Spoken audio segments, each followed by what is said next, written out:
कि अगर ECM ख़राब हुआ तो देखें यहाँ पे ये है इस गाड़ी का ECU। अगर ECU ख़राब हुआ तो 3 ऐसे इंपॉर्टेंट चीज़ों का आपको खास ध्यान रखना है। सबसे पहला क्या, नमस्ते मैकेनिक भाइयों, आज की इस वीडियो में एक बेसिक कॉन्सेप्ट को समझने वाले हैं। काफ़ी समय क्या होता है कि BS6 की गाड़ियों का ECM ख़राब नहीं होता है और हमारे मैकेनिक भाई टेस्टिंग को सही से उपयोग में ना लाके डायरेक्ट नया ECM लगा देते हैं, उसके बाद भी सल्यूशन नहीं मिलता है।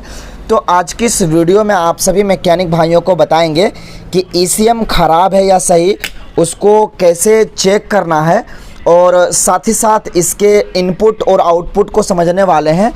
तो समझ सकते हैं इतने सारे वायरिंग हार्नेस में से इनपुट कौन सा है, आउटपुट कौन सा है, ये समझना काफ़ी ज़्यादा टफ हो जाएगा। अब इस चीज़ को हम आसान बनाने वाले हैं इसके वायरिंग डायग्राम की मदद से। कंपनी रिकमेंडेड जो इसका वर्कशॉप मैनुअल आता है उसके अंदर चैप्टर नंबर 12 में इसका वायरिंग डायग्राम दिया हुआ है। तो इसी के मदद से कंप्लीट डिटेल के साथ बताएंगे कि जब आपकी गाड़ी का एक साथ सारे प्रॉब्लम उत्पन्न करवा रही है, जैसे सेल्फ स्टार्ट भी नहीं हो रहा है, गाड़ी के अंदर करंट भी नहीं आ रहा है, गाड़ी के अंदर मीटर में चकलाइट नहीं आ रहा है और 3 फेस पंप लगा हुआ और 3 फेस पंप भी काम नहीं कर रहा है, तो समझ सकते हैं एक साथ अगर सारी चीज़ें काम करना बंद हो गया है तो उस सिचुएशन में हमारा क्या ख़राब हो सकता है, ECM ख़राब हो सकता है। बट ज़रूरी नहीं है कि ECM ही ख़राब हो। ECM को ख़राब साबित करने से पहले इसके अंदर आने वाले इनपुट 12 वोल्ट की सप्लाई को चेक करना है। तो समझ सकते हैं आज की ये वीडियो काफ़ी ज़्यादा इंटरेस्टिंग एंड हेल्पफुल होगा, क्योंकि इसमें पूरे सारे वायरिंग हार्नेस को कवर करेंगे और बताएंगे कि कौन सा वायर इनपुट है, कौन सा आउटपुट है, आउटपुट कहाँ पे जाता है और इनपुट कहाँ पे आता है। तो बने रहिए वीडियो में, साथ ही साथ PDF भी आपके साथ शेयर करेंगे। चलिए वीडियो को शुरू करते हैं बिना टाइम वेस्ट किए और एक एक स्टेप बताते हैं कि ECM ख़राब है या सही, कैसे पता करना है। अगर किसी भी मैकेनिक भाइयों को BS6 की बाइक सफलतापूर्वक रिपेयर करना हो तो ये चीज़ हमेशा याद रखना है कि अगर ECM ख़राब हुआ तो देखें यहाँ पे ये है इस गाड़ी का ECU। अगर ECU ख़राब हुआ तो 3 ऐसे इंपॉर्टेंट चीज़ों का आपको खास ध्यान रखना है। सबसे पहला क्या, कि जब भी ECM ख़राब होगा तो गाड़ी का फ्यूल पंप काम नहीं करेगा। कौन सा फ्यूल पंप काम नहीं करेगा, 3 फेस। इसके अंदर देखें 3 वायर आपको दिखेगा, 1 2 3। तो क्या है कि जब भी हमारी गाड़ी का ECM ख़राब होगा तो हमारी गाड़ी का फ्यूल पंप काम नहीं करेगा, क्योंकि इन तीनों वायरिंग का कनेक्शन सीधा इसके इस ECM से जुड़ा हुआ है। पहला चीज़, आप जैसे चाबी स्विच ऑन करें इसका फ्यूल पंप ज़रूर से ज़रूर चेक करें कि फ्यूल पंप चल रहा है कि नहीं। दूसरे स्टेप में आपको जो चेक करना है, इग्निशन कॉइल। ये देखें फ्यूल पंप के जस्ट अपोजिट यहाँ पे इग्निशन कॉइल है। जब भी फ्यूल पंप भी काम ना कर रहा हो, चाबी स्विच ऑन करने के बाद गाड़ी के अंदर करंट भी ना आ रहा हो, तो समझ सकते हैं कि एक साथ यहाँ पे आपको एक प्रॉब्लम 2 प्रॉब्लम दिख रहा है। तो इससे ये कंफर्म हो जाता है कि हमारी गाड़ी में ECM ख़राब है, क्योंकि यहाँ से भी एक वायर जो सिग्नल के लिए गया है करंट के लिए, वो यहाँ से जुड़ा हुआ है ECM से। और इसके साथ साथ आपको तीसरे स्टेप में जो चेक कर लेना है कि जब हम चाबी स्विच ऑन करते हैं तो क्या उस कंडीशन में हमारी गाड़ी का मीटर के अंदर जो चेकलाइट है वो जल रहा है कि नहीं, क्योंकि चेकलाइट का जो सीधा कनेक्शन है वो इसके ECM से ही है। ECM सही रहेगा जब भी मीटर में चेकलाइट जलेगा। तो चाबी स्विच जो है बार बार ऑन करें, बार बार ऑफ करें और ये चीज़ रेगुलर चेक करें कि मीटर में जो है चेकलाइट जल रहा है कि नहीं। तो सबसे पहले अगर आपका ये 3 चीज़ एक साथ काम करना बंद कर गया, यानी करंट भी नहीं आ रहा, फ्यूल पंप नहीं चल रहा और मीटर में चेकलाइट भी नहीं है, तो इससे ये पता चल जाता है कि हमारी गाड़ी का ECM ख़राब हो चुका है या इसको इनपुट वोल्टेज नहीं मिल रहा है। इसके साथ साथ और सारे प्रॉब्लम आपको देखने को मिलेंगे, जैसे इंजेक्टर छिड़काव ना करना, गाड़ी का सेल्फ ऑटोमेटिकली डायरेक्ट हो जाना, या फिर हमारी गाड़ी का जैसे चाबी स्विच ऑन किए उसके बाद से सेल्फ हमारी गाड़ी का काम नहीं कर रहा, तो वो सारे प्रॉब्लम आपको देखने को मिलेंगे। तो चलिए अभी इस वायरिंग डायग्राम को हम एक्सप्लेन करेंगे बाद में। पहले इस चीज़ को समझते हैं कि कैसे पता कर लें कि ये ECM ही पूरी तरह से ख़राब है या इसके अंदर इनपुट वोल्टेज नहीं आ रहा है। अगर इनपुट वोल्टेज ना आए तो क्या चेक करेंगे, और ECM ख़राब हो चुका है तो कैसे पता लगाएंगे, अभी कुछ ही मिनट में आपको बताते हैं। और ये बहुत ही इंपॉर्टेंट चीज़ है, क्योंकि जिस भी मैकेनिक भाइयों का ये मेथड रहा कि इनपुट और आउटपुट बेसिस को हम समझ लिए, तो कभी भी उनको प्रॉब्लम फेस करने की आवश्यकता नहीं। जब भी गाड़ी का प्रॉब्लम लेकर आती है, करंट का, फ्यूल पंप का, स्टार्टिंग का, सेल्फ का, तो उस कंडीशन में सिर्फ इनपुट चेक कर लिया, ECM को मिल रहा है, यहाँ से आउटपुट चेक कर लिया कि ECM आउटपुट भेज रहा है कि नहीं। बस 2 मेथड चेक कीजिएगा, 2 मिनट में बता दीजिएगा कि गाड़ी में क्या ख़राब है।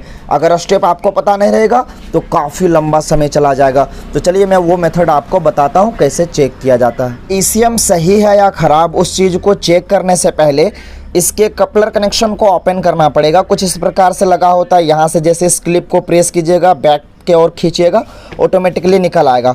उसके बाद से मैं आपको बताते चलता हूँ, हर वीडियो में मैंने बताया कि कोई भी ऐसा इलेक्ट्रॉनिक इक्विपमेंट, जैसे यह ECM एक इलेक्ट्रॉनिक इक्विपमेंट है, इसे ख़राब साबित करने से पहले हमें इस चीज़ का पता होना चाहिए कि इसके अंदर इनपुट 12 वोल्ट का सप्लाई इसको मिल रहा है कि नहीं। जब 12 वोल्ट का इनपुट सप्लाई मिल रहा हो, जब इसे आप ख़राब साबित करें। अब कैसे पता करेंगे इसमें से कौन सा इनपुट वोल्टेज किस में आएगा, तो उसके लिए कंपनी रिकमेंडेड खुद बताया जाता है। इसमें बहुत सारे वायरिंग के कलर कोड हैं, जिसमें से यहाँ पे कंपनी रिकमेंडेड बताया गया है। मैं अच्छे से फोकस करके दिखाता हूँ। ECM में जो आपका वायरिंग आता है 33 नंबर का, अगर इस जगह पे देखें, वो है VBAT यानी बैटरी वोल्टेज। अगर इस साइड से पढ़ें, बैटरी वोल्टेज जो आ रहा है वो 33 नंबर के जो वायर है उसमें आ रहा है। कलर कोड क्या रहेगा, तो यहाँ पे खुद कंपनी बता रही है कि रेड प्लस ब्लैक कलर का रहेगा। बैटरी वोल्टेज जो आएगा वो 33 नंबर में आएगा और रेड प्लस ब्लैक। तो अगर इसके कपलर में देखें हम, तो रेड प्लस ब्लैक में हमें 12 वोल्ट का इनपुट सप्लाई हमें चेक करना पड़ेगा। अब इसका रेड प्लस ब्लैक अगर देखें तो ये एकदम एंड में आपको वायर मिलेगा 33 नंबर पे। अब चलिए इसके अंदर सबसे पहले हम इनपुट 12 वोल्ट का सप्लाई चेक करते हैं ECM को ख़राब साबित करने के लिए। फिर इसके हम आउटपुट को चेक करेंगे। देख लें colour code red plus black colour. इसके इनपुट वोल्टेज को चेक करने के लिए मल्टीमीटर को हम 20 वोल्ट DC पे सेट करेंगे। याद रखें, जो बैटरी वोल्टेज हो वही यहाँ पे सेम रीडिंग आपको देखने को मिलेगा। तो ये पतले पतले प्रोब हैं जिससे आप ECM के इनपुट साइड यहाँ पे ऐड कर देंगे, और दूसरा को एक वायर हम ग्राउंड से प्रोवाइड करेंगे। अभी जैसे इसे मैंने ग्राउंड पे ऐड कर दिया, और चाबी स्विच ऑन करना पड़ेगा। ये चीज़ आप हमेशा याद रखें कि जब तक चाबी स्विच ऑन नहीं करेंगे आपको DC वोल्टेज यहाँ तक नहीं देखने को मिलेगा, क्योंकि चाबी स्विच ऑन करने के बाद ही तो फ्यूल पंप चलता है, उसके बाद ही तो करंट आता है। तो चलिए इस चाबी स्विच ऑन करते हैं। ये मैंने इसका चाबी स्विच ऑन किया। अब इसके अंदर देखें, जो बैटरी वोल्टेज है वो एकदम एक्यूरेट तरीके से इसके अंदर आपको देखने को मिलेगा। थोड़ा सा हाथ हिल रहा है इसलिए, चलिए मैं इसे अच्छे से फोकस कर लेता हूँ। ये देखिए 30 प्लस दिख रहा है, यानी 13 प्लस है, परफेक्ट है। बैटरी का DC वोल्टेज इसके रेड प्लस ब्लैक वाले वायर में आ गया। तो एक कॉन्सेप्ट तो आपको समझ में आ गया कि जब भी ECM को ख़राब साबित करने से पहले इनपुट वोल्टेज चेक करना है। तो ये तो सही हो गया कि हमारा इनपुट वोल्टेज सही आ रहा है। अब ये चेक करना है कि ECM काम कर रहा है कि नहीं। तो ECM का आउटपुट चेक करना है। अब एक चीज़ यहाँ पे आपको समझना पड़ेगा कि ECM को तो वर्क करने के लिए आता है कितना, 12 वोल्ट का DC वोल्टेज, और ECM सभी सेंसर्स को वर्क करने के लिए कितना वोल्टेज भेजता है, सिर्फ के सिर्फ 5 वोल्ट या उससे भी कहें तो कम। फ्यूल पंप को तो वर्क करने के लिए 3 फेज सिर्फ 2.5 से 3 वोल्ट के करंट से वर्क कर रहा, वोल्टेज से वर्क कर रहा है। तो समझ सकते हैं ECM को वर्क करने के लिए आएगा 12 वोल्ट, और ECM सेंसर्स को वर्क करवाने के लिए सिर्फ के सिर्फ भेजेगा 5 वोल्ट। चलिए वो भी मैं आपको दिखाता हूँ। इसे लगाने से पहले मैं चाबी स्विच ऑफ़ कर लेना चाहता हूँ। चाबी स्विच ऑफ़ कर दिया। अब चलिए इसके कपलर को मैंने लगा दिया है, अच्छे से फिक्स कर देना, इससे साउंड उत्पन्न होगा। ये देखिए साउंड उत्पन्न हो गया, ये लग गया। अब चलिए मैं आपको इसका आउटपुट चेक करवाता हूँ, आउटपुट कहाँ कहाँ पे जाता है, और लाइव दिखाएंगे। सिर्फ के सिर्फ 5 वोल्ट ही आपको दिखेगा। जब भी ECM का आउटपुट चेक करना हो तो सिर्फ के सिर्फ सेंसर्स में चेक करेंगे, ना कि एक्चुएटर में। आप समझ सकते हैं मैं कहना क्या चाहता हूँ। सेंसर यूनिट है ये, IAT सेंसर, मैप सेंसर और TPS सेंसर, 3 सेंसर इसके अंदर इंक्लूडेड है। तो ECM से आउटपुट इसके पास आएगा। अब ये ज़रूरी नहीं कि ये थ्रोटल बॉडी के अंदर सेंसर यूनिट ये भी लगा हुआ है और यहाँ पे लगा हुआ है। तो समझ सकते हैं ये है IACV वाल्व, और ये है एक एक्चुएटर। एक्चुएटर के अंदर DC सप्लाई आएगा तो 12 वोल्ट का आएगा, ना कि ECM से, क्योंकि एक्चुएटर हमारा ECM सिर्फ सिग्नल भेजता है, वोल्टेज इसका इसके अंदर रेफरेंस नहीं आता है। तो हम इसके अंदर इनपुट वोल्टेज चेक करेंगे, और साथ ही साथ इसका जो थर्मल सेंसर लगा होता है EOT यानी इंजन ऑयल टेम्परेचर सेंसर, इसके अंदर भी आउटपुट चेक करेंगे। अब काफ़ी समय मैकेनिक भाई हमारी बड़ी गलती कर देते हैं, वो सेंसर को कौन सा कवर कर लेते हैं, ऑक्सीजन सेंसर। यहाँ पे देखें, ऑटो सेंसर को कभी भी इनपुट वोल्टेज के तौर पे यूज में नहीं लाना है, वरना आप अच्छा ईसीएम को भी ख़राब साबित कर सकते हैं। क्योंकि मैं बताते चलूँ, इन सभी गाड़ियों में ऑक्सीजन सेंसर जो होता है वो अनहीटेड होता है, यानी वो इसके इंजन के टेम्परेचर से काम करता है, उसके अंदर बैटरी की डीसी सप्लाई की आवश्यकता नहीं है। तो एक चीज़ याद रखें, जब भी आउटपुट चेक करना हो तो सेंसर यूनिट में और इसके ईओटी सेंसर में, ऑक्सीजन सेंसर में नहीं चेक करेंगे, क्योंकि ऑक्सीजन सेंसर अनहीटेड है, बैटरी वोल्टेज की ना ईसीएम वोल्टेज की कोई भी आवश्यकता नहीं है। 300 डिग्री सेल्सियस के बाद वो काम करता है, उसके ऊपर बाद में बताएंगे। बट ये चीज़ मैं आपको समझा देना जरूरी समझा, क्योंकि इस वीडियो में ऑलमोस्ट जितने भी सारे कन्फ्यूजन थे सारा क्लियर करने वाला हूँ। चलिए, कैसे हम इनपुट वोल्टेज चेक करेंगे। सेंसर यूनिट को मैंने ओपन किया, इनपुट वोल्टेज इसका जो आएगा इस वाले वायर में आएगा, एकदम एंड वाला वायर। इसके अंदर जो कलर कोड रहेगा वो रहेगा ग्रे प्लस ब्लैक कलर। अब चलिए मैं इसके अंदर रेफरेंस वोल्टेज चेक करता हूँ, वो कैसे चेक करना है।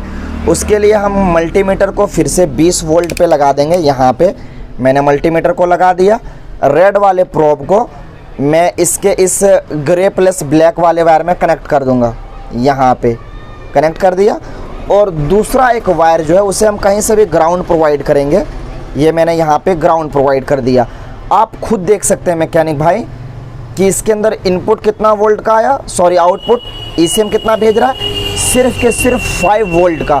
तो आप समझ सकते हैं जो मैंने बताया एकदम एक्यूरेट बताया, 5 वोल्ट का आउटपुट मिलेगा। इसके साथ साथ हमें एक सेंसर में और चेक करना पड़ेगा, वो है इसका ईओटी। तो ईओटी के अंदर हमें एक ब्लैक प्लस येलो या ग्रीन प्लस येलो के अंदर हमें चेक करना पड़ेगा, इनपुट 5 वोल्ट का आना चाहिए। तो देखें इसके अंदर भी थोड़ा सा दूरी ले जाइए, दूर, हाँ ये देखिए 5 वोल्ट का इसके अंदर आ गया। तो इससे पता ये चला कि ईसीएम का आउटपुट भी सही है, ईसीएम का इनपुट भी सही है, वहाँ से आने वाला वायरिंग भी सही है। अगर ये आप चीज़ चेक कर लेते हैं तो आपको समझ में आ जाना चाहिए कि हमारी गाड़ी का ईसीएम परफेक्ट तरीके से काम कर रहा है। इसके अंदर जो खराबी और अदर चीज़ों का हो सकता है, पिकअप कॉइल का हो सकता है, सेल्फ रिले का हो सकता है, सेल्फ मोटर का हो सकता है, बट ईसीएम खराब नहीं हो सकता है। तो दोस्तों उम्मीद करते हैं इस वीडियो से आपके माइंड में जितने भी कन्फ्यूजन थे ईसीएम के खराबी को लेकर, मैंने ऑलमोस्ट इसके सारी चीज़ों को कवर किया, इनपुट और आउटपुट सारी चीज़ें बताया। एक बार मैं इसका वायरिंग डायग्राम अच्छे से फ्रेश इमेज आपके साथ शेयर करता हूँ। वायरिंग डायग्राम को लेकर काफ़ी सारे मैकेनिक भाई कमेंट करते हैं, आप इसका एक स्क्रीनशॉट ले सकते हैं। लीजिए मैं फ्रेश इमेज इसका एक बार और से टच कीजिए। हाँ, अब आप इसका स्क्रीनशॉट लेके उपयोग में ला सकते हैं। चलिए फिर मिलेंगे नेक्स्ट वीडियो में, तब तक के लिए आप वीडियो को जरूर से ज़रूर लाइक कीजिए, लोगों तक शेयर कीजिए। हर छोटे से बड़े सभी मैकेनिक भाइयों को बताइए कि कैसे इसका ईसीएम चेक किया जाता है, आउटपुट और इनपुट बेसिस क्या है।